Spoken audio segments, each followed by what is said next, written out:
د ننګرهار والي شاه محمود میخیل په مشرۍ د دې ولایت اداري مجلس په غونډه کې د دې ولایت په کوز کونړ ولسوالۍ کې د مرواريد کانال او په 1200 جریبه ځمکه کې جوړ شوی پارک د ډاکټر ناکامورا په نوم ونومول شو. د ډاکټر ناکامورا په نوم نومول تصویب شول. مسؤلینو تصویب د لندې په 13مه ولایت مقام کې د دې ولایت په اداري مجلس غونډه کې وکړ او د ناکامورا په مړینې د خواشینۍ ترڅنګ د هغه سره د شهیدو سرتیرو او موټر چلوونکو ته د فاتحې او ټولو کورنیو ته د تسلیت مراتب وړاندې کړل. د دې ولایت والي شاه محمود میخیل ویل ډاکټر ناکامورا د اوبو د مهارولو او آبادی اتلو او لازمه ده چې د تلپاتې نوم ساتلو په موخه د مرواريد کانال او د کوز کونړ پارک چې د نوموړي له لوري شاوخوا 12 کاله وړاندې په 1200 جریبه ځمکه کې جوړ شوی ونومول شي چې د مسؤلینو له لوري هم یا د پریکړه تصویب او د منظورۍ په موخه مرکز ته واستول شو.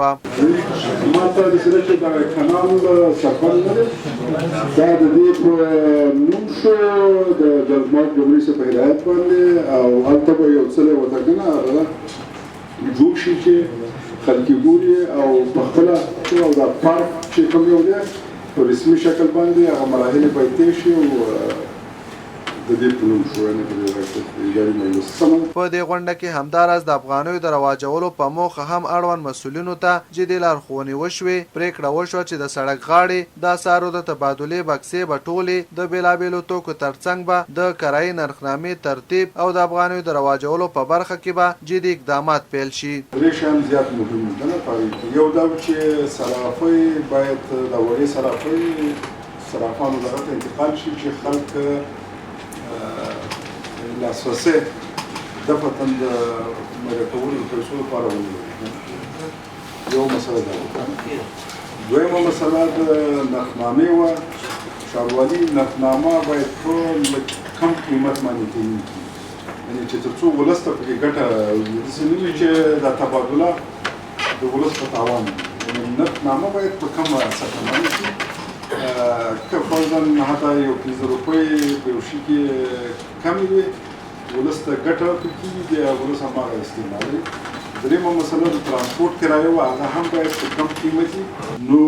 په دې خاطر باندې تاسې باید راځئ دا خپل یو تعهد جدي خو وکړو. نورې شیان خپل مو تاسې کولی شو راځئ د خپل ځان دفتر دغه نه چې نور یې نه کړو دا هر یو مو تاسې ډېر تاثیر لري که په خپل دفاترو کې همدغسې یو روحیه پیدا کړي. د ننګرهار والي شاه محمود میخیل په تېره اونۍ کې په جلال آباد ښار کې د 2 میلیارډ افغانیو په ارزښت د کارموندنې پروژې د پیل کېدو او د داخلي بې ځایه شوو کورنیو سره د نږدې 6 میلیون افغانیو په پیل شوې مرسته خوښي وښوده. د اداري مجلس په غونډه کې په یو شمېر نورو موضوعاتو هم مسؤلینو بحثونه او پریکړې وکړې.